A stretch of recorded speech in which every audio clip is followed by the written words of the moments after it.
বিছানায় যে বসে আছে সে আমার অফিসের বস, যে কিনা আমাকে দুই চোখে সহ্য করতে পারে না। তাহলে ভাবছেন আমার সাথে বিয়ে কেন হলো তার? এ অনেক কাহিনী। তবে সহজ ভাষায় বলা যায় যে ম্যাডাম আমার সাথে ফেঁসে গেছে, সে ভালোই হয়েছে। কারণ উনার কারণে একটু হলেই চাকরি হারাতাম। তখনই মুখ তুলে তাকায় নিশাত। আমি তোমাকে স্বামীর অধিকার দিতে পারবো না, ভুলে যেও না আমি তোমার বস।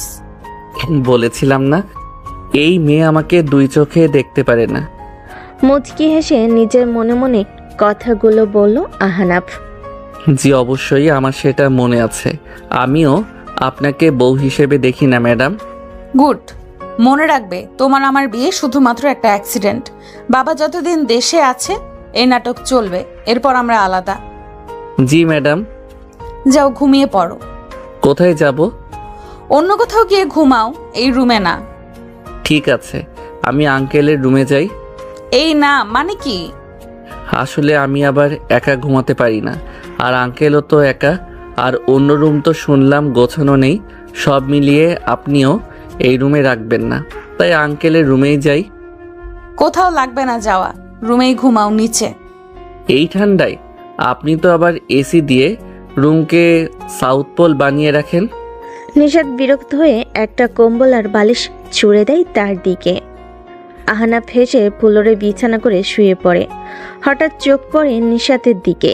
কি মিষ্টি দেখতে মেয়েটা, কিন্তু ভেতর থেকে একটা ঝালমরিচ।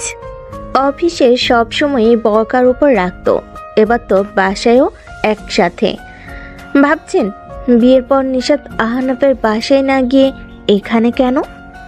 এই বাড়িটা নিশাতের বাবা তৈরি করেছিলেন নিশাতের জন্য। তার ইচ্ছে বিয়ের পর নিশাত আর তার স্বামী এখানে থাকবে। আর এমনিতেও আহনাফের আপন বলতে চাচা ছাড়া কেউ নেই। ছোটবেলায় বাবা মা হারিয়েছে, এরপর চাচা তাকে বড় করেছেন। এসব ভাবতে ভাবতে কখন যে আহনাফ ঘুমিয়ে পড়ে নিজেও বুঝতে পারেনি। সকাল সকাল একটা মিষ্টি ডাকে আহনাফের ঘুম ভেঙে যায়। চোখ খুলতেই দেখে কালো শাড়ি পরে হাতে চা নিয়ে সামনে দাঁড়িয়ে আছে নিশাত। অসম্ভব সুন্দর লাগছে তাকে। কতক্ষণ অবাক হয়ে তাকিয়ে থাকে আহনাফ।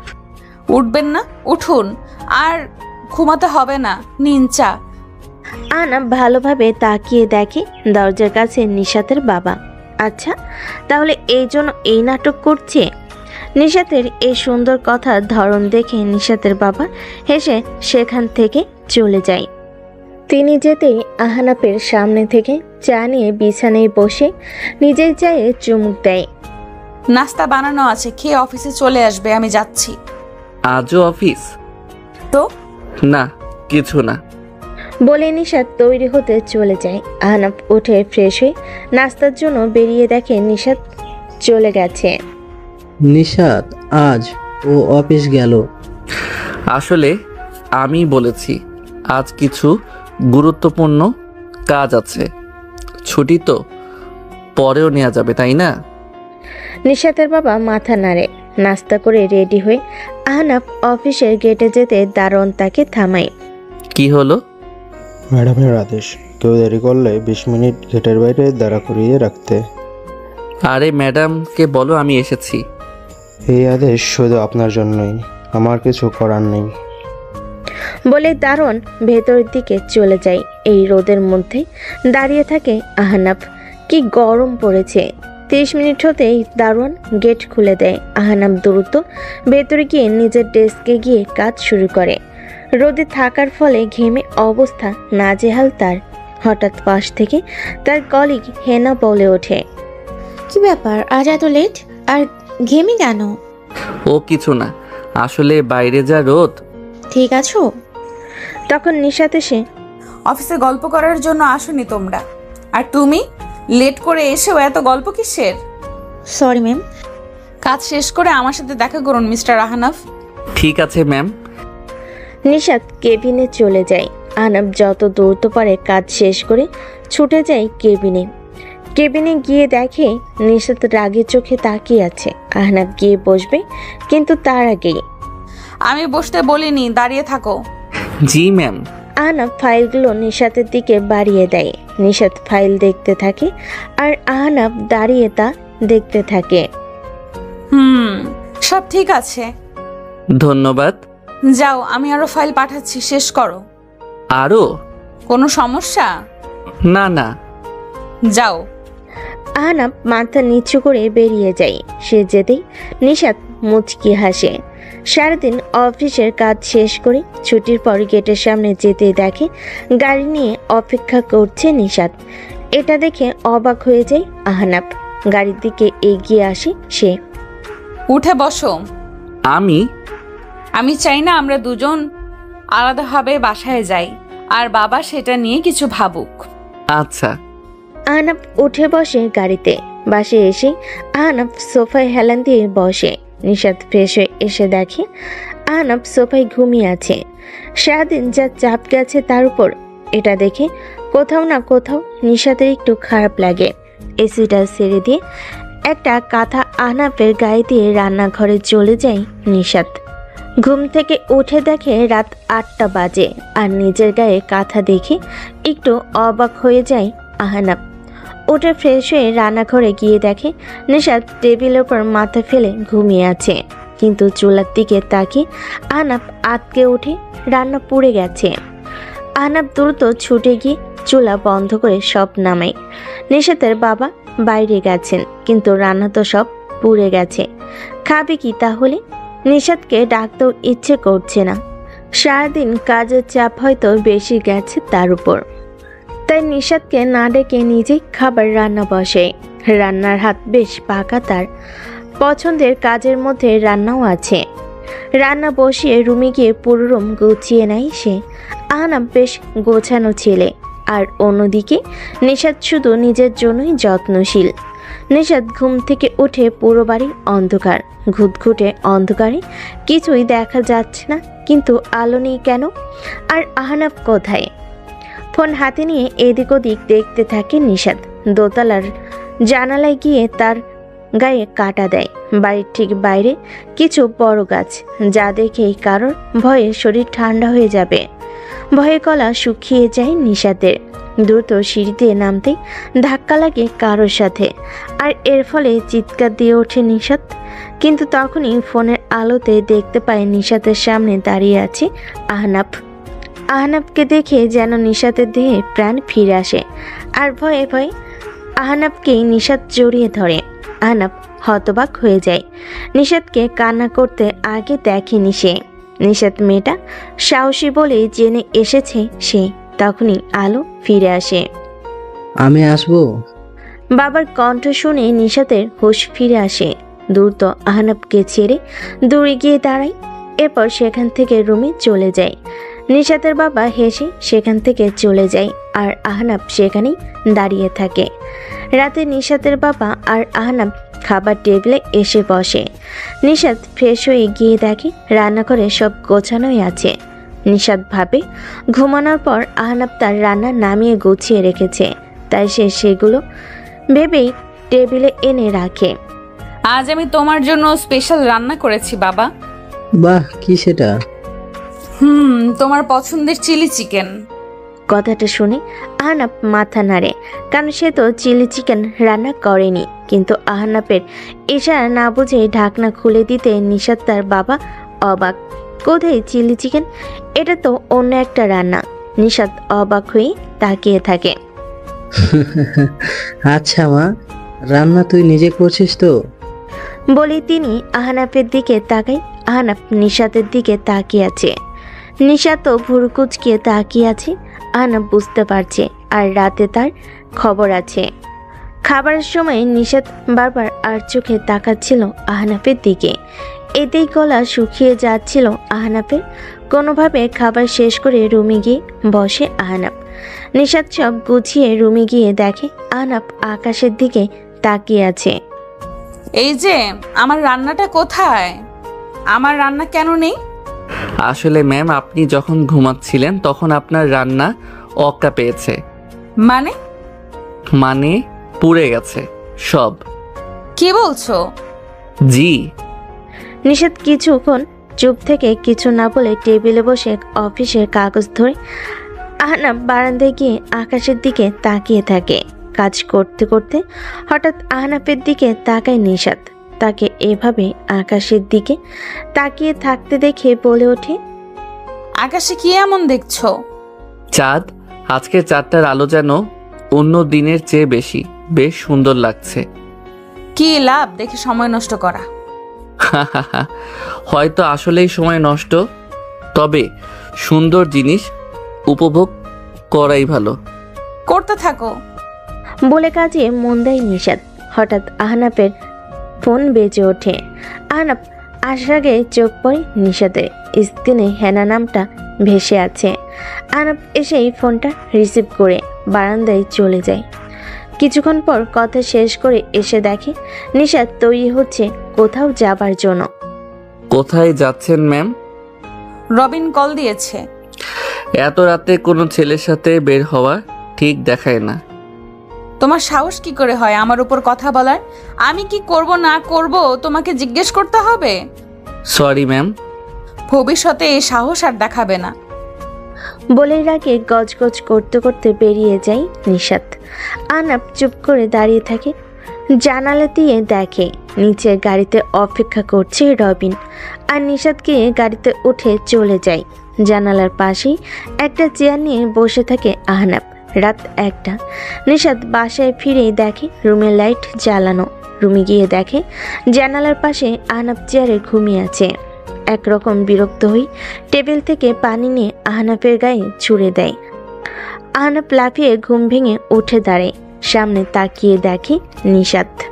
নিজের জায়গায় ঘুমাও। বলে গজগজ করতে করতে চেঞ্জ করতে যায় নিশাত। আহনাফ বুঝতেই পারল না তার ভুল কি। তাও কিছু না বলে ফ্লোরে বালিশ নিয়ে ঘুমিয়ে পড়ে। পরদিন সকালে ঘুম ভেঙে যায় নিশাতের ডাকে। সেই সকালের নাটক, এরপর আবার অফিস। প্রতিদিন 20 থেকে 30 মিনিট বাইরে থাকতে হয় আহনাফের। আর রোজ রাতে আড্ডায় বেরিয়ে যায় রবিনের সাথে নিশাত। এভাবেই কেটে যায় 1 মাস। কিন্তু এই মাসটাই রবিন ধীরে ধীরে আরও ক্লোজ হতে থাকে নিশাতে, যা আহনাফের ভালো লাগে না। আবার সাহস করে নিশাতকেও বলতেও পারছে না।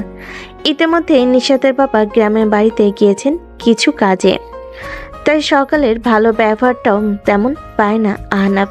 কিন্তু একদিন রাতে আকাশ মেঘলা, যে কোনো সময় ঝড় শুরু হতে পারে। আহনাফ বারান্দায় দাঁড়িয়ে। নিশাত আজও বাইরে যাবার জন্য তৈরি হচ্ছে। আজ না গেলে হয় না? কেন? বাইরে যা আবহাওয়া, যে কোনো সময় ঝড় নামতে পারে। সমস্যা নেই। বলে নিশাত বেরিয়ে যায়। আহনাফের ব্যাপারটা ভালো লাগে না। কেন যেন আজ মনটা অশান্ত হয়ে আছে। বাইরের পরিবেশটাও যেন তার মনের মতোই আপাতত স্তব্ধ, কিন্তু যে কোনো বড় ঝড় আসবে। রাতে 8টার মাঝে হঠাৎ সবাই খেয়াল করে টিপ টিপ করে বৃষ্টি পড়ছে। তাই এক এক করে সবাই বিদায় নেয়। শেষে শুধু নিশাত, রবিন আর আরেকজন থেকে যায়। হঠাৎ ঝুম বৃষ্টি নেমে যায়। ভিজতে ভিজতে 3 জন ছুটতে থাকে। একজন তো তার বাসায় চলে যায়, আর রবিন আর নিশাত ভিজতে ভিজতে গাড়িতে গিয়ে বসে। নিশাত ব্যাগ থেকে রুমাল বের করে চুল আর মাথা মুছতে মুছতে বাইরের দিকে তাকিয়ে থাকে। কিন্তু রবিনের চোখ নিশাতের দেহের উপর। ভেজা নিশাতকে যেন আরও বেশি মোহনীয় লাগছে। নিজের উপর নিয়ন্ত্রণ হারিয়ে এগিয়ে যায় নিশাতের ঠোঁটের দিকে। নিশাত আচমকা ব্যাপারটা লক্ষ্য করে ধাক্কা দিয়ে তাকে দূরে সরিয়ে গালের চর বসিয়ে দেয়। তোমার মাথা ঠিক আছে? এই কি করছিস এসব? কিন্তু রবিন তখন এসব শোনার পাত্র নয়। ঝাঁপিয়ে পড়ে নিশাতের উপর। নিশাত কোনোভাবে তাকে ধাক্কা দিয়ে গাড়ি থেকে বেরিয়ে ছুটতে থাকে। আর সে বুঝতে পারছে কেন আহনাফ বারবার না করত। সুযোগ পেলে কেউ ছাড়বে? কান্না করতে করতে ছুটতে থাকে নিশাত। পেছনে রবিনও আসছে ভেবে ভয়ে তার গলা শুকিয়ে যায়। একদিকে রাত 2টা বেজে গেছে, এখনো নিশাতের খোঁজ নেই। তাই চিন্তায় আহনাফের ভালো লাগছে না। হঠাৎ ফোন বেজে উঠতেই ছুটিকে ফোন হাতে নিয়ে দেখে নিশাতের কল। ফোন রিসিভ করতেই শুনতে পায় ওপার থেকে নিশাতের ভারী কান্নার শব্দ। নিশাত কিছু বলতে পারছে না, শুধু কান্না করছে। ম্যাম, আপনি কান্না করছেন কেন? ঠিক আছেন? আমি আসছি। কোথায় আছেন? আসছি আমি। কিছু বুঝতে না পেরে যেভাবে আছে সেভাবেই বেরিয়ে পড়ে আহনাব, কিন্তু ছুটে বাড়ি গেটের সামনে আসতে দেখে গেটের সামনে ছাউনি নিচে হেলান দিয়ে মাথা গুটিয়ে কাঁদছে নিশাত। আহনাব তার সামনে বসতে নিশাত মুখ তুলে তাকায়। আমাকে ক্ষমা করে দাও, আমি আর রাতে বাইরে যাব না। কান্না জড়িত কথাগুলো ঠিক যেন আহনাবের বুকে লাগে, কিন্তু কি হয়েছে তার, আর কেনই বা নিশাত এসব বলছে? রুমে ফিরে নিশাত কিছু না বলে শাওরে চলে যায়। আহনাব কিছু বুঝতে না পেয়ে চুপচাপ অপেক্ষা করে। কিছুক্ষণ পর বেরিয়ে আসে নিশাত। আহনাবের দিকে তাকিয়ে দেখে আহনাব যেন কিছু জানার জন্য আগ্রহ নিয়ে বসে আছে। রাতে খেয়েছো? নিশাতের কথাটা শুনে আহনাব অবাক হয়ে তাকিয়ে থাকে। এই প্রথম নিশাত তার খোঁজ নিল খেয়েছে কিনা। আহনাবের মুখে একটা হাসি ফুটে ওঠে। না, এখনো খাইনি। আচ্ছা টেবিলে বসো, আমি খাবার নিয়ে আসছি। আহনাব মাথা নেড়ে উঠে গিয়ে টেবিলে বসে। নিশাত খাবার এনে বেড়ে দেয়। আহনাব যেন কোনো স্বপ্ন দেখছে, অবাক চোখে তাকিয়ে থাকে নিশাতের দিকে। এই স্বপ্ন কখনো শেষ না হলেই যেন সে খুশি। কাল একটা অনুষ্ঠানে যেতে হবে, যাবে? কোথায়? আমার একটা কাছের আপুর কোম্পানির ব্রাঞ্চ ওপেনিং। আমি গিয়ে করব? ফিরতে রাত হবে আমার, তুমি না গেলে একাই ফিরতে হবে। না না, আমি যাব। নিশাত মাথা নেড়ে খাবার শেষ করে উঠে যায়। আহনাব খুশিতে নেচে ওঠে। পরের দিন বিকেল, আহনাব ঘুমিয়েছিল। হঠাৎ কেউ তার গায়ে ধাক্কা দেয়। ধাক্কা খেয়ে উঠে লাফিয়ে দেখে সামনে নিশাত একটা কালো শাড়ি পরে আছে, খোলা চুল। আহনাব হা করে তাকিয়ে থাকে। মেয়েটা পরীর থেকে কম না।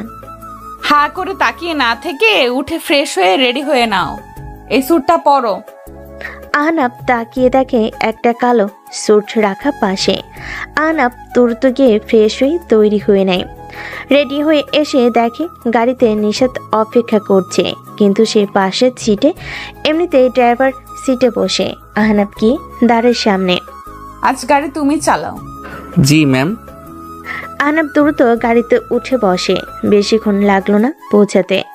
সেখানে পৌঁছাতেই নিশাত সবার সাথে আলাপ করতে যায়, আর আহনাব খাবার স্টেশনে চলে যায়। খাদ্যপ্রিয় মানুষ সে। নিশাত কথা বলছিল সবার সাথে। তখনই আপু, আমাদের দেখলে না?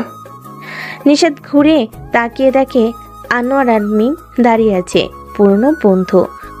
আরে তোমরা এত দেরি কেন? আর বলবেন না, ওর তৈরি হতে এত সময় লাগলো। মোটেও না আপু। আচ্ছা হলো হলো।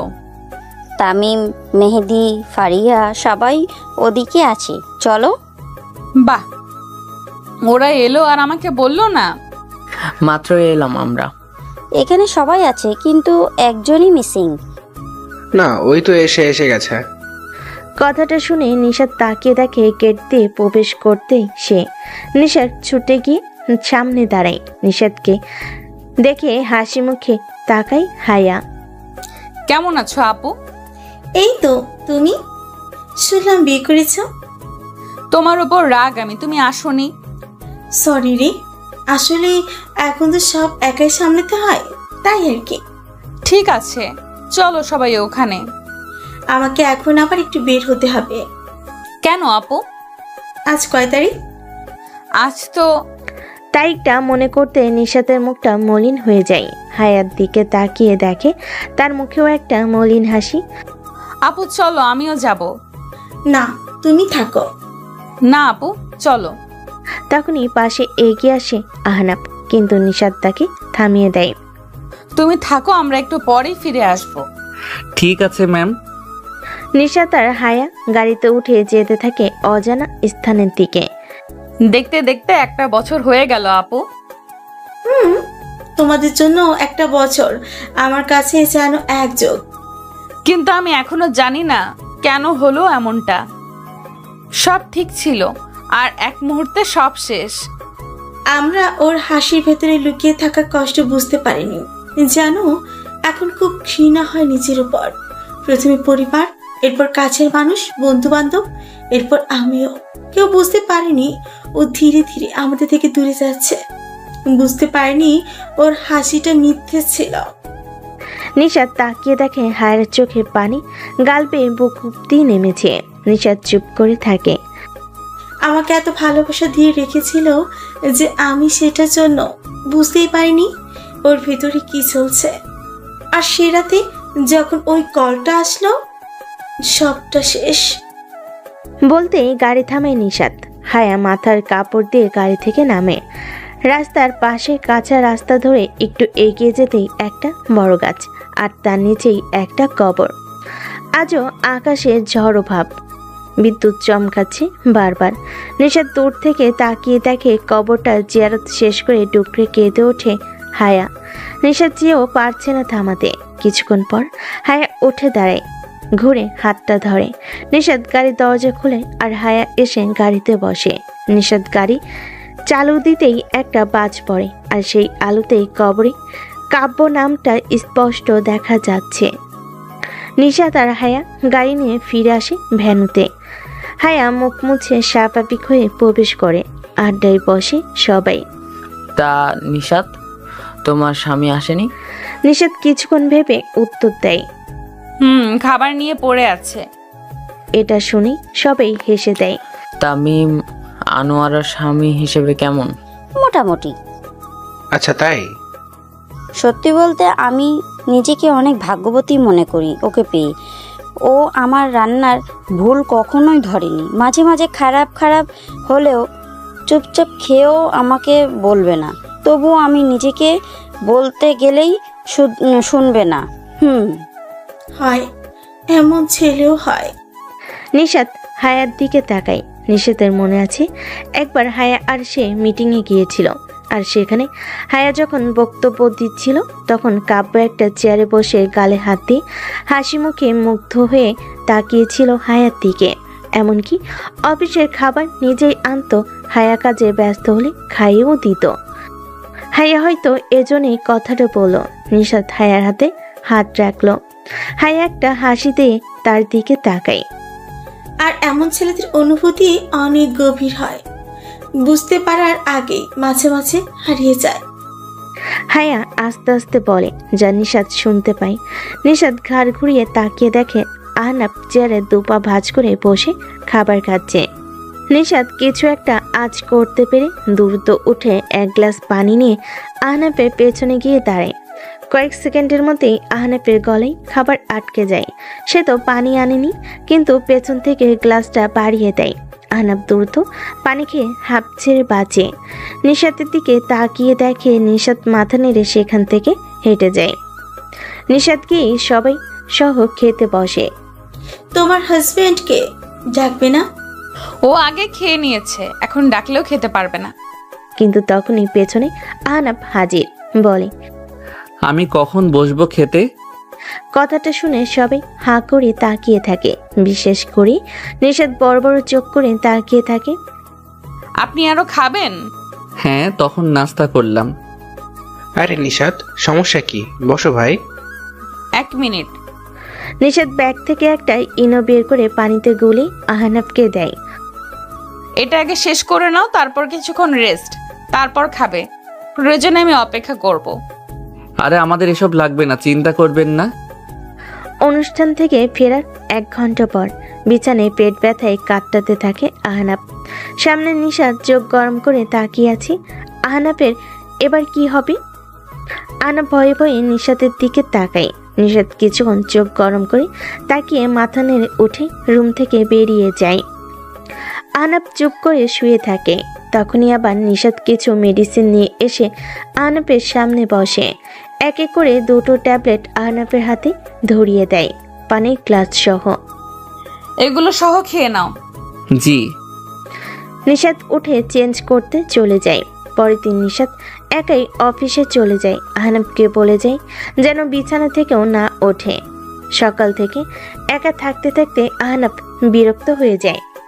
দুপুর হয়ে আসতেই ভাবলো একটু হেঁটে আসবে, কিন্তু বিছানা থেকে বাইরে পা রাখতে কারোর একটা ছায়া দরজায় পড়ে।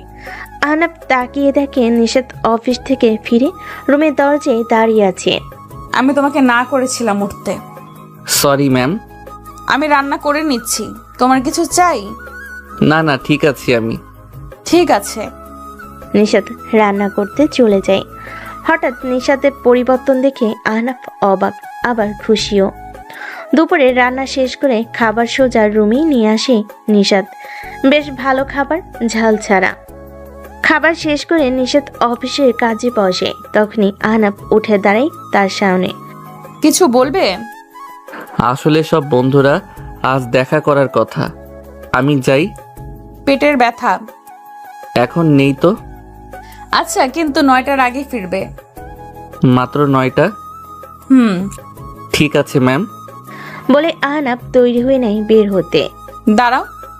নিশাতের ডাকে দরজায় থমকে যায় আহনাফ। নিশাত উঠে ব্যাগ থেকে একটা ঘড়ির বক্স বের করে ঘড়িটা আহনাফের হাতে পরিয়ে দেয়। আহনাফ অবাক, কারণ এটা সেই ঘড়ি যা সে গতরাতে অনলাইনে দেখেছে আর তার খুব পছন্দ হয়েছিল, কিন্তু দাম বেশি, তাই আর ভাবিনি এই ব্যাপারে। এত দামি ঘড়ি আর নিশাত জানলো কিভাবে? ঠিক 9টার আগে ফিরবে। বলি নিশাত নিজের জায়গায় গিয়ে বসে। ঠিক আছে, আসি আমি।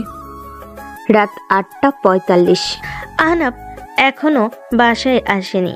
খাবার টেবিলে খাবার সাজিয়ে বসে আছে নিশাত। এখনো আহনাফের খোঁজ নেই। নিশাত উঠে বাদবাকি কিছু কাজ সেরে নেয়। রাত 9:27। এখনো আহনাফ আসেনি। রাত 10:37। টেবিলে ঘুমিয়ে পড়েছিল নিশাত। উঠে দেখে আহনাফ এখনো আসেনি।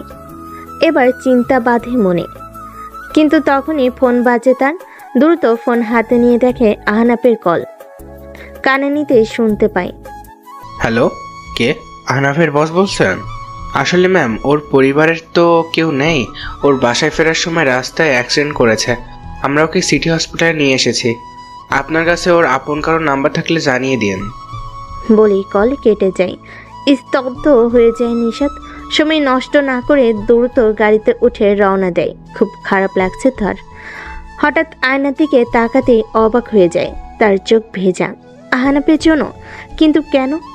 এসব ভাবতে ভাবতেই নিশাত হসপিটালে পৌঁছায়। দ্রুত ভেতরে গিয়ে খোঁজ নেই। কেবিনের সামনে এসে দেখে আহনাফের বন্ধুরা দাঁড়িয়ে আছে। তাকে দেখে সবাই একটু এগিয়ে আসে। ম্যাম, আপনি ওর বস না? ওর কি পরিবারে কেউ আসেনি? মানে ওর চাচা আর আপন কেউ? নিশাত রেগে আছে প্রচুর। রেগে বলল, আমাকে এত পরে কেন কল দিলে? সবার আগে কেন না? ম্যাম, ওর ফোনে আমাদের নাম্বার বাদে শুধু 2টো নাম্বার ছিল। ওর চাচা আর বস, মানে আপনার। মানে এই ব্যাপারে অফিসের বস কি করবে তাই আমরা ও ঠিক আছে। জি ম্যাম, ও একটু জন্য বেঁচে গেছে। ও প্রায় ট্র্যাকের সামনে চলে গিয়েছিল, কিন্তু কেউ একজন ওকে অন্যদিক থেকে টান দেয়। এরপর আমরা গিয়ে দেখি ওর মাথা ফেটে অজ্ঞান হয়ে পড়ে আছে। এরপর আমরা এখানে নিয়ে এলাম। এখনও অজ্ঞান। ডাক্তার বলল কিছুক্ষণের মধ্যে জ্ঞান ফিরবে। নিশাত কেবিনের দরজা খুলে ভিতর গিয়ে আহনাফের পাশে বসে। চোখ মুছে নিজেকে সামলে নেয়। বাইরে থেকে তাদের থেকে আহনাফের ফোনটা নিয়ে এসেছে সে। ফোনে আসলেই তার নাম্বার বস দিয়ে সেভ করা। নিশাত একবার আহনাফের দিকে তাকিয়ে নাম্বারটা বস থেকে বউ নাম লিখে সেভ করে দেয়। কিছুক্ষণের মধ্যে আহনাফের জ্ঞান ফিরে আসে। আহনাফ তাকিয়ে দেখে সব বন্ধুরা তাকে ঘিরে ধরে আছে। এখন ভালো লাগছে? হ্যাঁ। আপনারা চাইলে ওনাকে বাসায় নিয়ে যেতে পারেন। ওনার গুরুতর কিছু হয়নি, শুধু খেয়াল রাখবেন মাথায় যেন চাপ না লাগে। ঠিক আছে ডাক্তার। কিছুক্ষণ বিশ্রাম নিয়ে আহনাফ ওঠে। ফোন হাতে নিয়ে দেখে রাত 3টা বেজে গেছে। এই সময় ডাক্তার। কিছু ভাবার আগেই তাকিয়ে দেখে কেবিনের সামনে ডাক্তারের সাথে কথা বলছে নিশাত। বুকের ভেতর ধক করে ওঠে তার। কথা শেষ করে কেবিনে আসে নিশাত। নিশাত আহনাফের দিকে একবারও তাকায়নি, বরং তার বন্ধুদের বলে যেন তারা সহ আহনাফকে গাড়িতে নিয়ে আসে। বাইরেই গাড়ি বলে নিশাত বেরিয়ে গাড়িতে এসে বসে। আহনাফ এসে সামনে বসে। তার সাথে 3 বন্ধু পিছনে ছিটে নিশাত গাড়ি চালাতে শুরু করে। বাহ আহনাফ, তোর বস খুব ভালো। আহনাফ তাকিয়ে দেখে নিশাত যেন প্রচন্ড রেগে আছে। হ্যাঁ বস, আমি। ও খুব ভালো কাজ করে, তাই বস হয়ে ওর কেয়ার করি। বস তো তাই। আহনাফ বুঝতেই পারল না কেন সে একটা কথাই এতবার বস উচ্চারণ করলো। একে একে সবাইকে নামিয়ে দিয়ে বাসায় ফিরে আসে নিশাত আর আহনাব। বাসায় ফিরে রুমে গিয়ে একটা বালিশ নিয়ে অন্য রুমে চলে যায় নিশাত। আহনাব কিছুই বুঝতে পারল না। পরের দিন সকালে উঠে দেখে নিশাত আগে বেরিয়ে গেছে অফিসের জন্য। আহনাব দ্রুত এই অবস্থাতেও তৈরি হয়ে অফিসের জন্য বেরিয়ে যায়। অফিসে যাবার সময় কাল রাতের কথা মনে ভেসে ওঠে। ট্রাক তার দিকে ছুটে আসছিল, তখন একটা হাত তাকে টান দিয়ে সরিয়ে নেয়। তার মুখ সে দেখেনি, শুধু চোখ জোরে দেখেছে। মুখটা কালো কাপড় দিয়ে ঢাকা, আর কানে এসেছিল অনেকটা পাখির পাখা ঝাপটানোর শব্দ। কে ছিল সে? অফিসে পৌঁছে দেখে সবাই কেমন চুপ হয়ে আছে, আর নিশাতের কেবিন থেকে একরকম ঝগড়ার শব্দ আসছে। আহনাব গিয়ে দেখে রবিন এসেছে। সেই রাত নিয়ে কথা কাটাকাটি করছে নিশাতের সাথে। নিশাত তাকে বারবার বেরিয়ে যেতে বলছে, কিন্তু রবিন মাঝে মাঝে এমন কথা বলছে যে সে হুমকি দিচ্ছে। আহনাব ভেতরে যেতেই রবিন তার দিকে এগিয়ে এসে কলার ধরে ধাক্কা দিয়ে কেবিনে বাইরে ফেলে দেয়। সামান্য কর্মচারী হয়ে আমাদের কথা শোনানোর সাহস কি করে হয়? বলে রবিন দরজা লাগিয়ে দেয়। আহনাব উঠে চেয়ারে বসে মাথা নিচু করে। কয়েক সেকেন্ডের মধ্যেই গেট খুলে রবিনকে ধাক্কা দিয়ে বের করে দেয় নিশাত। রবিন উঠে রেখে নিশাতের দিকে যেতেই কেউ তাকে পেছন থেকে টেনে ধরে। রবিন পেছনে তাকায়। আহনাব তার ঘাট টেনে ধরে আছে। রবিন কিছু বলতে যাবি, তার আগেই এক হ্যাঁচকা টানে সোজা ফ্লোরে ফেলে দেয় আহনাব তাকে। নিশাত অবাক হয়ে তাকিয়ে দেখে আহনাবের মুখ গম্ভীর হয়ে আছে, চোখ কেমন একটা স্তব্ধ হয়ে আছে, রাগের ভাব স্পষ্ট। তোর এত বড় সাহস! কথা শেষ করার আগেই এক সেকেন্ডের মধ্যে আহনাব ঝুঁকে বসে একদম রবিনের চোখের খুব কাছে। এরপর থেকে ওর কাছে যাবার চেষ্টা করলেও আমার থেকে খারাপ কেউ হবে না। বের হ। রবিনের বুকে ভয় জমে যায়। কোনোভাবে উঠে সে একবার নিশাতের দিকে তাকিয়ে বেরিয়ে যায়। নিশাত আহনাবের দিকে যেতে আহনাব ঘুরে তাকায়। সরি ম্যাম, আমার এটা করা উচিত হয়নি। নিশাত কিছুক্ষণ চুপ করে এরপর মুচকি হেসে সেখান থেকে চলে যায়। আহনাব আর বাকিরা অবাক। আহনাব নিজের চেয়ারে বসতেই সবই এগিয়ে আসে। তোমার রাগী রূপ এমন, তা তো জানা ছিল না। আমিও জানি না কি হলো হঠাৎ। তখন কেবিন থেকে নিশাত ডাক দেয়। আহনাব দ্রুত কেবিনে গিয়ে দেখে নিশাত তার জন্য অপেক্ষা করছে। আহনাব গিয়ে সামনে দাঁড়ায়। আমরা দুপুরেই বাসায় ফিরবো, কাজের চাপ নেই, এখানে বসে থাকো। কিছু কাজ এগিয়ে রাখি। চুপচাপ করে বসো। ধমক খেয়ে চুপ করে বসে থাকে আহনাব। দুপুরে নিশাত কাজ শেষ করে সব গোছাচ্ছিল। আহনাব বের হতে দেখে সবাই কি নিয়ে যেন আলোচনা করছে। আহনাব এগিয়ে যেতেই হেনা উঠে দাঁড়ায়। কাল তোমার প্ল্যান কি? কিসের প্ল্যান? ওমা, জানো না? কাল তো ম্যামের জন্মদিন। কাল? হ্যাঁ, জানো না? তখনই নিশাত বেরিয়ে আসে। তোমার হলো? চলো। আহনা আপনার সাথে যাবে। হ্যাঁ। ওকে কি কোনো বিশেষ কাজে নিচ্ছেন ম্যাম? না মানে ওকে দেখতে মনে হচ্ছে অসুস্থ। সেটা আমি দেখবো, তোমরা না। এসো তুমি। আহনাব মাথা নেড়ে নিশাতের পিছনে হাঁটতে থাকে। গাড়িতে। সরি, আমি না জেনেই রবিন স্যারকে। তুমি অফিসে বসের সম্মান বাঁচাতেই তো এমন করলে, তাই না? হ্যাঁ। আচ্ছা, হ্যাঁ ঠিক আছে, বসো। ওকে। বুঝতে পারলাম না ম্যাম। আহনাফ। নিশাতের মুখে নিজের নামটা শুনে পুরো শরীরে কেমন যেন একটা প্রবাহ বয়ে গেল। জি জি ম্যাম। আমার নাম কি? নিশাত ম্যাম। নিশাত ম্যাম। বলতে বলতেই বাসায় ফিরে আসে নিশাত আহনাব। বাসায় ফিরে দুপুরে খাবারের পর আহনাব চুপচাপ বারান্দায় গিয়ে বসে আছে। হঠাৎ রুমে তাকিয়ে দেখে নিশাত ঘুমিয়ে আছে, ক্লান্ত তাই হয়তো। হঠাৎ একটা জিনিস মাথায় এলো, কাল তো ম্যামের জন্মদিন, কিছু উপহার আনা লাগবে। নিশাতকে বলে সে বের হতে দেবে না, তাই আহনাব চুপি চুপি বেরিয়ে যায়। দারোয়ানকে বলে যায় ম্যামকে বলতে সে বন্ধুর বাসায় যাচ্ছে। রিক্সা করে শপিং মলে গিয়ে শাড়ির দোকানে গিয়ে এক একে কিছু শাড়ি দেখতে থাকে। 2টা শাড়ি পছন্দ হয়, কিন্তু দুটোর টাকা তো সে আনেনি। কোনটা নিবে ভাবতে থাকে। এদিকে ঘুম থেকে উঠে আহনাবকে না পেয়ে নিশাত একটু চিন্তায় পড়ে। তখনই টেবিলে একটা নোট পেয়ে হাতে নিয়ে দেখে সেটি আহনাব লিখে গেছে বন্ধুর বাসায় যাচ্ছে। নিশাত একটু রেগে যায়, তাও কি করবে আর। ফ্রেশ হয়ে কফি নিয়ে বারান্দায় বসে। এদিকে সব কেনাকাটা করে বন্ধুদের কিছু জিনিস ব্যবস্থা করতে বলে বাসায় ফিরে আসে আহনাব। 7টা বেজে গেছে। বাসায় ফিরে রুমে গিয়ে দেখে নিশাত টিভি দেখছে। সরি না বলে যাওয়ার জন্য। বসকে বাসার ব্যাপারে না বললেও হয়, ঠিক আছে? টেবিলে পিঠে আছে, বসো, নিয়ে আসছি। নিশাত উঠে গিয়ে পিঠে আর কফি নিয়ে আসে। মুভি দেখবে? আচ্ছা ম্যাম। এরপর দুজন একটা মুভি দেখতে থাকে, কিন্তু আহনাবের মাথায় চলছে রাত 12টার প্ল্যান। 10টা 40 একটা কল আসে নিশাতের। নিশাত উঠে কথা বলতে বলতে বারান্দায় চলে যায়। কিছুক্ষণ পর ফিরে আসে। কে কল দিয়েছে? বন্ধুরা রাত 12টার পর আমার জন্মদিন, তাই যেতে বলল। কিছু অ্যারেঞ্জ করেছে হয়তো। যেতেই হবে। কেন, তোমার কিছু প্ল্যান আছে নাকি বসের জন্মদিনে? আছে। বস তো অফিসে দিতে পারবে। বলে নিশাত হাঁটা ধরে। যদি স্বামী হিসেবে না যেতে বলি? নিশাতের ভেতর ধক করে ওঠে। আলতোভাবে তাকাই আহনাফের দিকে। বলে দেখো। ম্যাম? ম্যাম? না মানে নিশাত, আজ আমারও কিছু প্ল্যান আছে, থেকে যান। নিশাতের বুক থেকে যেন একটা পাথর সরে যায়। ফোনটা তুলে কাউকে কল দেয়। হ্যালো, সরি আমি আসতে পারবো না, আমার স্বামী আজ আমাকে সারপ্রাইজ দেবে। আহনাফ চোখ বড় বড় করে তাকায়। কল কেটে নিশাত আহনাফের দিকে একবার তাকায়। এবার দেখি কি প্ল্যান তোমার, তোমার বস বউয়ের জন্য। আহনাফের মুখে হাসি ফুটে ওঠে। কি প্ল্যান করেছে আহনাফ নিশাতের জন্মদিনের জন্য? রাত 11টা 30 বাজতে চলো। নিশাত বসে আছে একভাবে আহনাফের সামনে। আহনাফ বারবার ঘড়ির দিকে তাকাচ্ছে।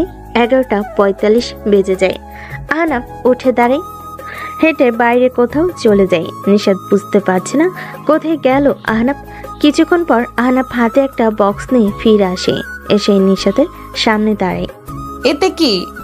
খুলে দেখুন।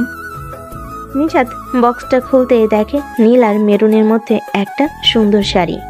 নিশাত মুগ্ধ হয়ে তাকিয়ে থাকে শাড়ির দিকে। 12টার আগেই দিলে যে?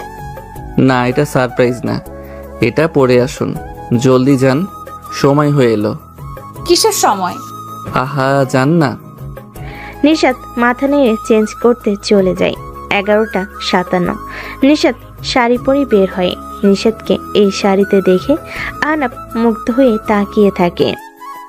এই যে দেখা হলো। So sorry ma'am. এবার সারপ্রাইজটা। আসুন আসুন। নিশাতকে নিয়ে দ্রুত ছাদে চলে যায় আহনাফ। পুরো ছাদ অন্ধকার। ছাদ অন্ধকার কেন? কিছুই দেখা যাচ্ছে না। নিশাতের কথা শুনে একটু হাসি আহনাফ।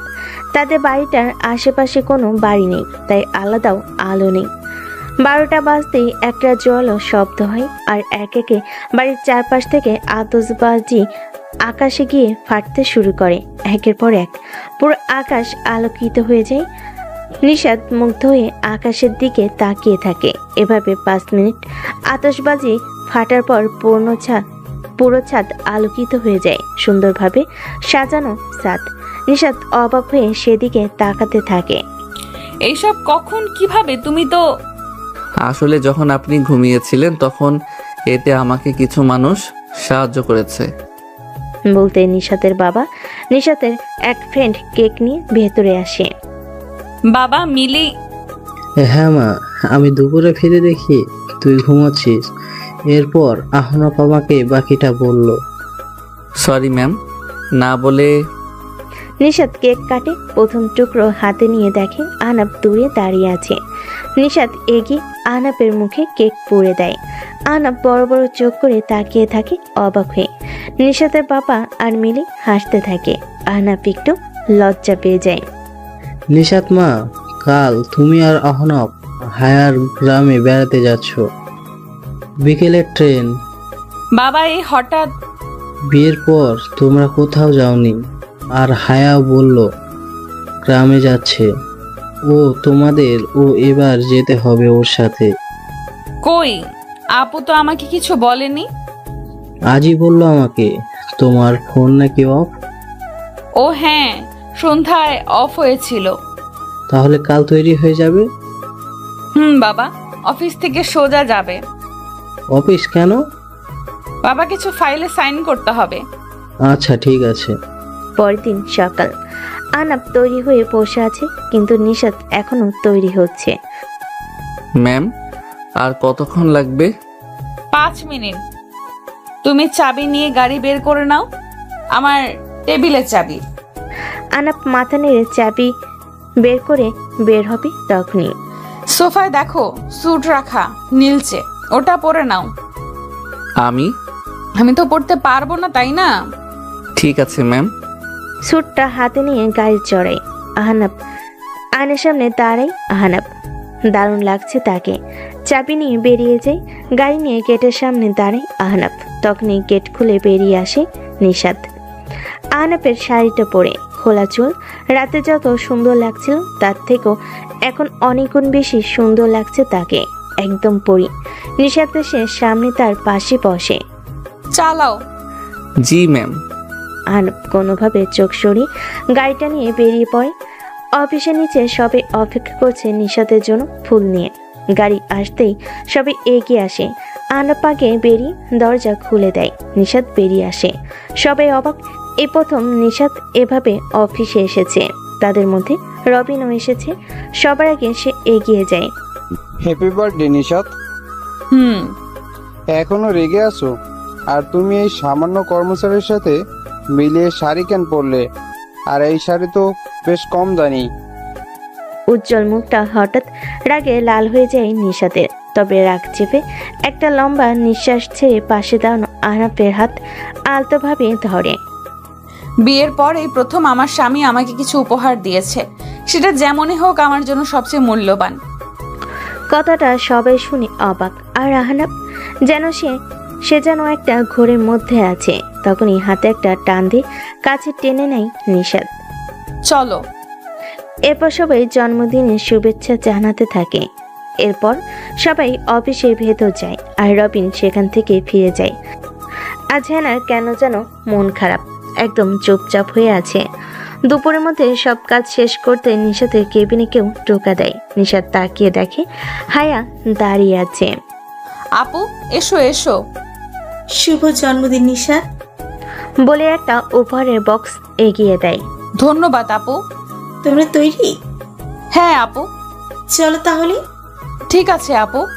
নিশাত, হায়া আর আহনাব অফিস থেকে বেরিয়ে যায় আর রওনা দেয়। ট্রেন স্টেশনে এসে নামে তারা। আচ্ছা ম্যাম, আমরা তো গাড়িতেও যেতে পারতাম। মাঝে মাঝে ভিন্ন কিছু অভিজ্ঞতা নিতে হয়, বুঝলে? জি আপু। নিশাত মুচকি হাসে। ট্রেনে উঠে বসে তিনজন। ট্রেন স্টেশন থেকে বেরিয়ে ছুটতে থাকে আপন গতিতে। টুকটাক গল্প করতে করতে তারা 9টায় পৌঁছে যায় সেই গ্রামের স্টেশনে। আগে নিশাত নেমে দাঁড়ায় স্টেশনে। তাকে দূর থেকে দেখেই কয়েকটা বখাটে এগিয়ে আসে। কি ম্যাডাম, একা নাকি? এগিয়ে দিই। ধীরে ধীরে নিশাতের খুব কাছে চলে আসতে থাকে, কিন্তু হঠাৎ ছেলেগুলোর চোখে ভয় বড় বড় হয়ে যায় আর এক পা দুপা করে পিছিয়ে যেতে থাকে। নিশাত ঘুরে তাকিয়ে দেখে হায়ার ট্রেন থেকে নামছে আর তাকে দেখে ওরা পিছিয়ে যাচ্ছে। কিন্তু কেন? আপু তুমি ওদের চেনো?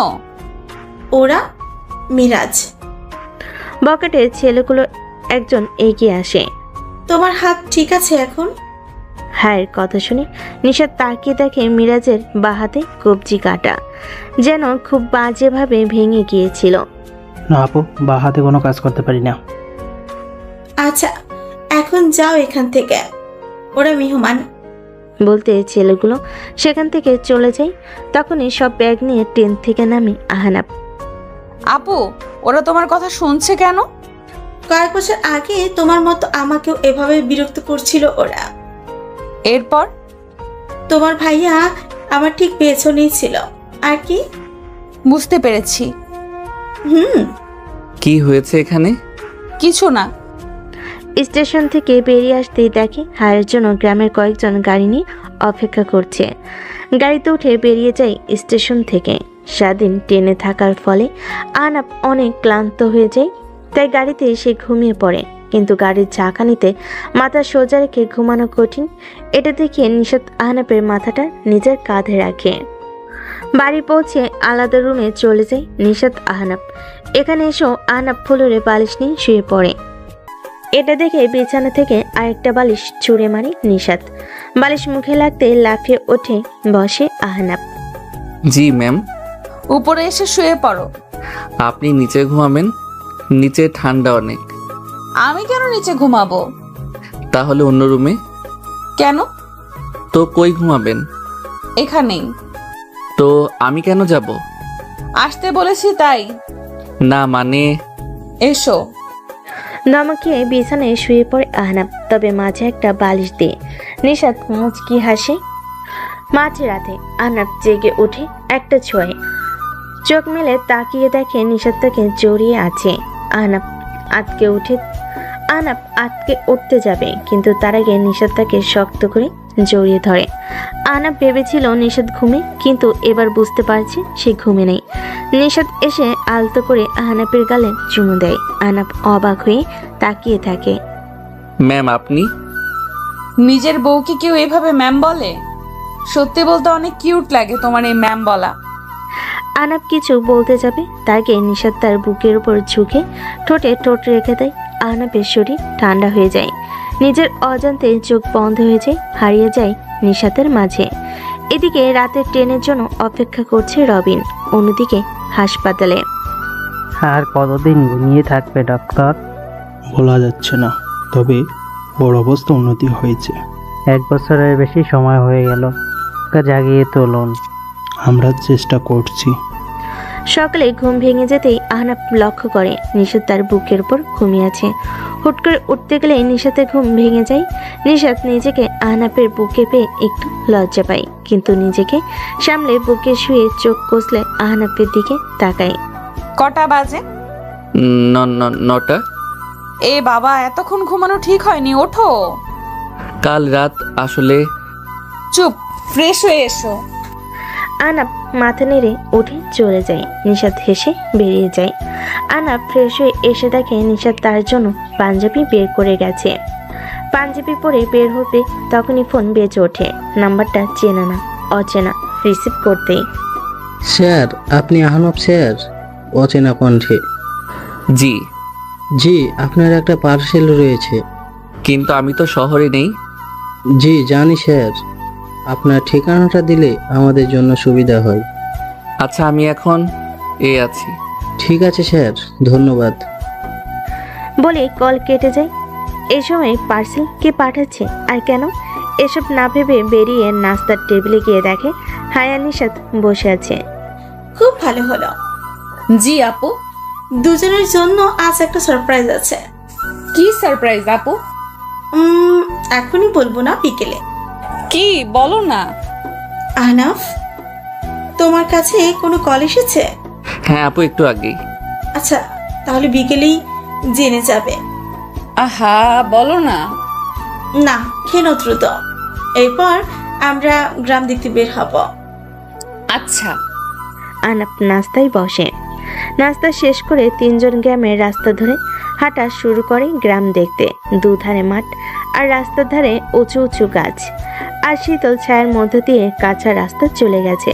আর সেই রাস্তা ধরে তিনজন হাঁটছে। মাঝে মাঝে পাশ দিয়ে শালিকের দল উড়ে যাচ্ছে। এক মনোরম পরিবেশ। হাঁটতে হাঁটতে হায়া আর নিশাত হাসি তামাশা করছে। হঠাৎ নিশাত হাঁটতে হাঁটতে আহনাবের এক হাত জড়িয়ে ধরে। আহনাব চমকে উঠে তাকায়, কিন্তু নিশার জন্য এটা ভুল করে ধরেনি। সে ধরেই হাঁটছে আর হায়ার সাথে কথা বলছে। আহনাব তাকিয়ে আছে নিশাতের দিকে। আমাকে পরে সারাক্ষণ দেখতে পারবে, রাস্তা দেখো এখন। জি ম্যাম। কথাটা শুনে চোখ বাঁকিয়ে তাকায় নিশাত। এতে ভয়ে গলা শুকিয়ে যায় আহনাবের। আহনাবের চোখে মুখে ভয় দেখে নিশাত হেসে দেয়। আহনাব একটু মুচকি হাসে। দুপুর হয়ে আসতেই তারা বাড়ির দিকে হাঁটা শুরু করে। হঠাৎ দূর থেকে একটা বুড়ো লোক ছুটে আসে, এসে হায়ার সামনে দাঁড়ায়। হায়া মা, তুমি এসেছো, আমাকে বলনি কেন? কাকা, আমি রাতে এসেছি। আমি তো বিকেলে আপনার বাড়ি যেতাম। সে তো যেতেই হবে, আজ তো তোমার মিলির গায়ে হলুদ, কাল বিয়ে। কি বলেন? আমাদের মিলি বিয়ে? বাবা, কত বড় হয়ে গেল, বুঝতেই পারিনি। তুমি কিন্তু সময় করে চলে আসবে, মিলি জানলে কিন্তু নিজে গিয়েই টেনে নিয়ে আসবে তোমার। কাকা, আমি যাব। মিলির বিয়ে আর আমি যাব না, তা হয়? আচ্ছা মা, শুনে খুশি হলাম। এখন চাই, অনেক কাজ তো মা, মেয়ের বাবা তো। বলেই লোকটা ধান ক্ষেতের আইল ধরে একটা বাড়ির দিকে চলে যায়। আজ গায়ে হলুদে যেতে হবে, গ্রামের বিয়েটাও দেখে নেবে তোমরা। আপু, বেশ ভালো হলো। আমি কখনো গ্রামের বিয়ে দেখিনি, আজ দেখব। আপু, তাহলে তো আমাকে একটু শপিং মলে যেতে হবে। কেন? আসলে আমি গলায় পরার কিছু আনিনি, শাড়ির সাথে কিছু না পরলে কেমন লাগবে বলো? এইখান থেকে সবচেয়ে কাছের শপিং মলের দূরত্ব 3 ঘন্টার। কি বলো? তাহলে বললাম না, ভেবো না, সারপ্রাইজ আছে। আচ্ছা, তুমি কি বলবে ঠিকভাবে? বাড়ি চলো। হ্যাঁ আপু, আমার অনেক ক্ষুধা পেয়েছে। তোমার তো সারাদিনই ক্ষুধা পায়। আসলে সত্যি খিদে পেয়েছে। হ্যাঁ হ্যাঁ, চলো। বাড়ি এসে হায়া রান্নার খোঁজ নেয়। বাড়ির লোকেরা জানে সবই। এদিকে নিশাদ গোসল শেষ করে এসে আয়নার সামনে দাঁড়ায়। ভেজা চুল, এখনো পানি পড়ছে। তখনই পেছন থেকে আহনাফ এসে তাকিয়ে দেখে হতবাক হয়ে তাকিয়ে থাকে। কেন যেন একটা নেশার মতো কাজ করছে নিশাদকে দেখে। এইদিকে এসো তো। হ্যাঁ। আহনাফ এগিয়ে যায়। নিশাদ তোয়ালেটা আহনাফের হাতে ধরিয়ে দেয়। আমার চুলটা মুছে দাও হালকা হাতে। আমি? কোনো সমস্যা? না মানে। কোনো সমস্যা? না ম্যাম। নিশাদ আয়নার সামনে বসে আর আহনাফ পেছনে দাঁড়িয়ে আস্তে আস্তে চুলে তোয়ালে বুলিয়ে শুকাতে থাকে। তা রাতে কি রঙের পাঞ্জাবি পরবে? জানি না, একটা পড়লেই হলো। জানি না মানে? এখনো ভাবোনি? না মানে। থামো, হয়েছে। জি।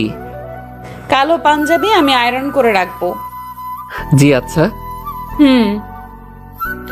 অনুষ্ঠান শেষ করে বেশ কয়েকদিন পর নিশাত আর আহনাফ হায়ার থেকে বিদায় নিয়ে শহরে চলে আসে। নিশাত আগে থেকে পরিবর্তন হয়েছে, এখন আর রাতে একা বাইরে যায় না। আহনাফকে কেয়ার করে, তবে আহনাফ বুঝতে পারছে না তাকে ভালোবাসে নাকি বাসে না। সকালে নাস্তা করে দুজন অফিসে গেল। আহনাফ তার কলিগ হেনার সাথে কথা বলছিল, এমন সময় পিয়ন আসলো। স্যার, আপনাকে ম্যাডাম ডাকছে। গিয়ে বলো আসছি। ম্যাডাম আসবো? আসেন। ম্যাডাম দরজা লক করলেন কেন? আমি কি কিছু করেছি? বসেন। আপনি অফিসে গল্প করতে আসেন? না মানে ম্যাডাম, এই কথা বলছেন কেন? আমি যে প্রশ্ন করেছি তার উত্তর পাইনি। না মানে ম্যাডাম, একটু কথা বলছিলাম। না মানে জি। আর কিছু বলতে পারলাম না। ম্যাডাম আমার কলার ধরে তার মুখের সামনে নিয়ে আসলো। তারপর যা হলো তার জন্য আমি প্রস্তুত ছিলাম না। ম্যাডাম আমার ঠোঁটের সাথে তার ঠোঁট লাগিয়ে দিল। পাক্কা 5 মিনিট পর ছেড়ে দিয়ে দুজন হাঁপাচ্ছি। আর আমি ভাবছি এই মেয়ে আমার সাথে এটা কি করলো। আমার ভাবনার মাঝে হঠাৎ ম্যাডাম বলল, কই, আমার সাথে তো বলেন না। তুই এরপর থেকে যদি ওই মেয়ের সাথে কথা বলিস তাহলে তোর একদিন কি আমার একদিন। আমি কোনো কথা বললাম না।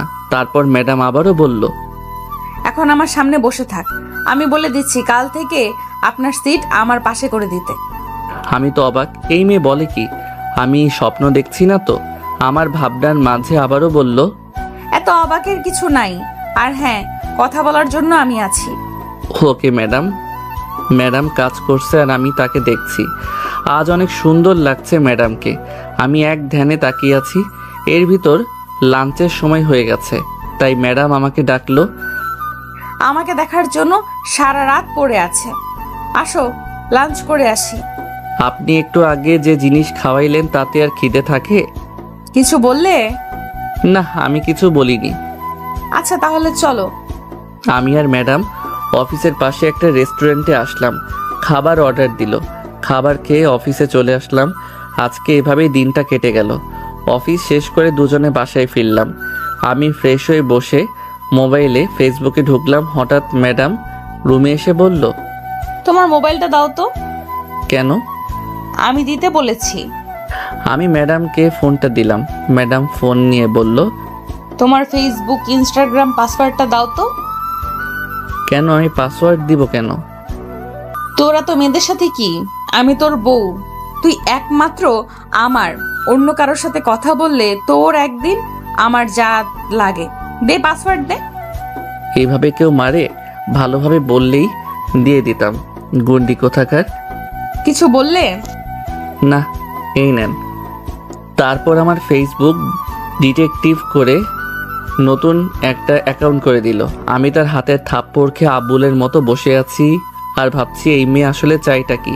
হঠাৎ ম্যাডাম রুমে এসে বলল, চলো খাবে। না, আমার খিদে নেই। আমি বলছি খাবে মানে খাবে। সব আমার কথা মতো হবে নাকি? হ্যাঁ, সব আমার কথা মতো হবে। এই কথা বলে ম্যাডাম আমার কলার ধরে ঠোঁটে ঠোঁট মিলিয়ে দিল। কিছুক্ষণ পর ছেড়ে দিয়ে দিল। আমি তার দিকে তাকাতেই দেখলাম লজ্জায় হয়ে গেছে সব। সেই করে আবার সেই লজ্জা পায়। তারপর বলল, আমি তোর বউ, তুই আমার কথা শুনবি না কার কথা শুনবি? আচ্ছা ম্যাডাম। আমি তো ম্যাডামই। নেক্সট টাইম যদি ম্যাডাম বলো তাহলে খবর আছে। তাহলে কি বলবো? আমি তোর বউ, তাই নিশাত বলে ডাকবি। আচ্ছা। চলো খেতে চলো। আমার খিদে নেই। আহালে আমার বাবুটা রাগ করেছে। রাগ করো না, আমি তোমার 5টা না 10টা না একটা মাত্র বউ। আমার উপর রাগ করো না। রাতে আদর দিমনে। চলো এখন খাবে। তারপর ম্যাডাম আর আমি ডিনার শেষ করে রুমে আসলাম। আমি নিচে ফ্লোরে বিছানা করছিলাম, তখন বউ আসলো। তুমি এটা কি করছো? ঘুমাবো, বেড ঠিক করছি। না, তুমি এখানে ঘুমাবে না। তাহলে? উপরে আমার সাথে ঘুমাবে। কিন্তু কোনো চিন্তা নয়। তারপর আমি আর কোনো কথা না বলে খাটের এক কর্নারে গিয়ে অন্যদিকে তাকিয়ে শুয়ে আছি। এরপর নিশাত আমার পেছন থেকে জড়িয়ে ধরলো। এসব কি হচ্ছে? তুমি এভাবে জড়িয়ে ধরছো কেন? আমার না কোলবালিশ জড়ায় ধরে ঘুমানোর অভ্যাস। তাহলে তুমি ও পাশে কোলবালিশ আছে, সেটাকে জড়িয়ে ধরে ঘুমাই। এখানে কোনো কোলবালিশ নেই। মানে? আমার কোলবালিশ কোথায় গেল? ওটা আমি ফেলে দিয়েছি। ফেলে দিছো মানে? কিন্তু কেন? কারণ এই ছোট খাটে 3 জনে ঘুমাতে পারবো না। 3 জন কোথায়? এখানে তো মাত্র 2 জন, আমি আর তুমি। ওই যে কোলবালিশকে নিয়েই তো 3 জন। আমি তো ওই কোলবালিশটা ছাড়া ঘুমাতে পারি না। তাহলে এখন আমি কি জড়িয়ে ধরে ঘুমাবো? কেন তুমি আমাকে আর আমি তোমাকে 2 জন 2 জনকে জড়িয়ে ধরে ঘুমাবো? না, আমি তোমাকে কিছুতেই জড়িয়ে ধরে ঘুমাবো না। তুমি না ঘুমালে না ঘুমাবে, কিন্তু আমি তো তোমাকে জড়িয়ে ধরেই ঘুমাবো। এই কথা বলে আবার আমাকে জড়িয়ে ধরে শুয়ে পড়লো। আমি আর কিছুই বললাম না, কারণ জানি আমার কথা শুনবে না। আমারও মন চাচ্ছে ওকে ভালোবেসে বুকে জড়িয়ে নিতে, কিন্তু কেন জানি না একটা বাধা অনুভব করছি। আজ সারা দিনটা যে কিভাবে কেটে গেল বুঝতেই পারিনি। আর আমাকে যে মেনে নিয়েছে এটা তো আমার কাছে স্বপ্নের মতো মনে হচ্ছে। এইসব কথা ভাবছিলাম, তখন ম্যাডাম মানে বউ বলল, শুনছো? আমার না আদর লাগবে। আপনার আদর লাগবে? আমি কি করতে পারি? তুমি কি করতে পারো মানে কি? আমার আদর লাগবে। আপনার আদর লাগবে, আপনি নিয়ে নেন। আমি না করছি নাকি? হায় আল্লাহ, আমার কি ফাটা কপাল, এমন আনরোমান্টিক একটা স্বামী দিলা। আমি আনরোমান্টিক? তো কি? রোমান্টিকতা দেখতে চান, সামলাতে পারবেন তো? তুমি দিয়ে দেখো না।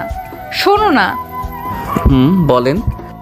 আমার তোমার মতো একটা ছেলে বাবু লাগবে। আমার তো আপনার মতো একটা মেয়ে বাবু চাই। সে দেখা যাবে, আগে আল্লাহ যেটা দিবে ওইটাই। আগে তো বাবু আসার কাজ শুরু করবে, নাকি এমনি এমনি প্লে স্টোর থেকে আসবে? আর কি, আমি সম্মতি পেয়ে ম্যাডামকে কাছে টেনে নিলাম। তারপর একে অপরের মাঝে মিশে গেলাম। আমি ম্যাডামের নাভিতে একটা চুমু খেলাম। তারপর নিচে নামতে লাগলাম, আর ম্যাডাম আমার সারা শরীরে কিস করছে আর এক হাত দিয়ে মাথায় হাত বুলিয়ে দিচ্ছে। এরপর আমরা চলে গেলাম অন্য জগতে। সকালে ঘুম ভাঙলো নিশাতের চুলের পানিতে। চোখ খুলে দেখলাম নিশাত মাত্র শাওয়ার নিয়ে বের হয়েছে। আমি বললাম, তুমি একা শাওয়ার নিলে? তাহলে কি করব? দুজনে একসাথে নিতাম। আহা, শখ কত! অফিসে যেতে হবে, তাড়াতাড়ি ওঠো। এতদিন পর বউকে কাছে পেলাম, আর বউ কিনা আনরোমান্টিক। হায় আল্লাহ। রাতে দেখা যাবে কত দূর পারো। এখন রেডি হয়ে নাও, অফিস যাব। নিশাত ওর ফোনে আমার আইডি লগ ইন করে সোজা আগে মেসেঞ্জারে ঢুকলো। এই মেয়েদের শুধু একটাই কাজ, একটু কারোর সাথে কথাও বলতে দেবে না। আল্লাহ জানে যে এখন কি হতে চলেছে। আগে দু একটা মেয়ের সাথে এমনি কথা বলতাম, যদি এটা মাইন্ড করে তাহলে আমি শেষ। ও ফোনের দিকে একবার তাকাচ্ছে আর আমার দিকে একবার তাকাচ্ছে। ভাব ভালো না, ও দেখুক। ততক্ষণে বারান্দায় থেকে ঘুরে আসি, না হলে এখানে থাকলে আমি শেষ। তাই টুক করে বারান্দায় চলে আসলাম। নীলা একদিকে ফোনের মেসেজগুলো দেখে রেগে আগুন। শালার হারামি একটা! আমি থাকতেও অন্য মেয়ের সাথে কথা বলা? দাঁড়া, দেখাচ্ছি তোর মজা। আরে কই গেল হারামিটা? গেল কোথায়? নিশ্চয়ই কেটে পড়েছে। দাঁড়া, যাবি কোথায়? তোকে এমন পেটাবো না যে কথা বলা ভুলে যাবি। আবার কখ থেকে শেখাবো। তবে গেল কোথায়? বারান্দায় গেছে মনে হয়। এই যে এখানে বসলাম, আজকে আয়, তোকে কুচি কুচি করে কেটে আলুর সাথে ভাজি করে রুটি দিয়ে খাবো। কিছুক্ষণ পরে আমি আস্তে আস্তে রুমে ঢুকলো। দেখলাম নিশাত বসে আছে খাটে, হাতে অসহায় ফোনটাকে ধরে আছে। আমিও যখন খুব অসহায়, কি ঘটতে চলেছে আমার সাথে কে জানে। মাথা নিচু করে একটু একটু করে নীলার দিকে এগিয়ে গেলাম। নিশাত আমাকে দেখেই দাঁড়িয়ে গেল। নিশাতের চোখ লাল হয়ে গেছে। ও রেগে গেলে এমনটা হয়। আমার ফোনটা খাটে ছুঁড়ে ফেলে দিল, তারপর আমার সামনে আসলো আর ঠাস ঠাস। দেখেন তো আপনারা, গালটা কোনো দিকে বাঁকা হয়ে গেল নাকি? মনে হয় হয়নি, ঠিকই আছে। মেয়েদের হাতে এত পাওয়ার আগে জানলে রুমেই আসতাম না, আর মাইরও খেতাম না। দুই গালে দুই হাত রেখে দাঁড়িয়ে আছি, না জানি আবার দেয় নাকি, তাই আর রিস্ক নিলাম না। হাত সরাচ্ছি না। নীলার আগে সুরেই বলল, এসব কি? কোন সব? এই যে এতগুলো মেয়ের সাথে কিসের কথা? ও তো অনেক আগে বলেছিলাম, সেই কবে, আমার ভালো করেই মনে নেই। কথা বলতে বলেছি? তুমি তো জিজ্ঞাসা করেছো। করেছি। তাই তোমার কি? আইডি ডিঅ্যাক্টিভেট করো এক্ষুনি। এত স্বাদের আইডি নষ্ট করব? আর সেটা এক্ষুনি। আচ্ছা। নিশাতের রাগ চরমে, তাই যা করতে বলছে চুপচাপ করাই ভালো। ছোট বাচ্চার মতো কথা মতো কাজ করলাম। আইডি বাতিল। নিশাত আমার সামনে এসে হাত দিয়ে আমার হাত সরিয়ে নিল গাল থেকে। মনে হয় লাল হয়ে গেছে। হাত সরিয়ে আমার গালে হাত রেখে আলতো করে ছুঁয়ে দিচ্ছে। ওর চোখে পানি। বুঝতে পারছি না কি হলো আবার। এই তো এক্ষুনি রেগেছিল, এখন আবার চোখে পানি কেন? আবার কোনো ভুল করে ফেললাম নাকি? আবার কি করলাম রে বাবা? নীলাকে বললাম, আবার কিছু কি করে ফেললাম? কাঁদছো কেন? কিছু না, তোমার খুব লেগেছে তাই না? কই না তো। গালটা লাল হয়ে গেছে, সরি। আরে কিছুই হয়নি, তুমি কান্না থামাও। তুমি চাইলে আমাকে মারতে পারো। কি সব বলছো? খুব ব্যথা করছে? একদম না। তাহলে এমন ফুলে গেছে কেন? মিথ্যা বলছো কেন? জানি অনেক ব্যথা লাগছে, আমার মাথা কাজ করছিল না। আসলে তোমাকে আমি আর কাউকে পেতে দিতে চাই না, তুমি শুধুই আমার। আমি জানি সোনা, আর কখনো কারোর সাথে কথা বলবো না, প্রমিস। এইদিকে আসো, একটু বরফ লাগিয়ে দেই। না, ওসব লাগবে না, কিছু হয়নি তো। তবুও। আচ্ছা বরফ লাগবে না, তুমি শুধু আমাকে ওইটা একটু দিলেই হবে। কোনটা? ওই যে ওইটা। আরে বাবা, ওইটা কোনটা? ওই যে মিষ্টি। ও দাঁড়াও, আসছি। কোথায় যাও? মিষ্টি খেতে চাইলে তো ফ্রিজ থেকে নিয়ে আসি। হো আল্লাহ, আমি ওই মিষ্টির কথা বলি নাই। তাহলে? তোমার ঠোঁটের মিষ্টি। কি ফাজিল একটা! আমি কি না করেছি? তোমার জিনিস তুমি খাবে। আচ্ছা তাহলে কাছে আসো। আমি পারবো না, তুমি আসো। আচ্ছা। এইভাবে কেউ কিস করে? একটু হলেই তো মরে যেতাম। এই কথা বলে না আমার বাবুর আম্মু, তোমাকে ছাড়া আমি কিভাবে থাকবো? এখনো হয় নাই, তুমি কত দূর পারো জানা আছে। আচ্ছা চলো দেখাই আমি কি পারি।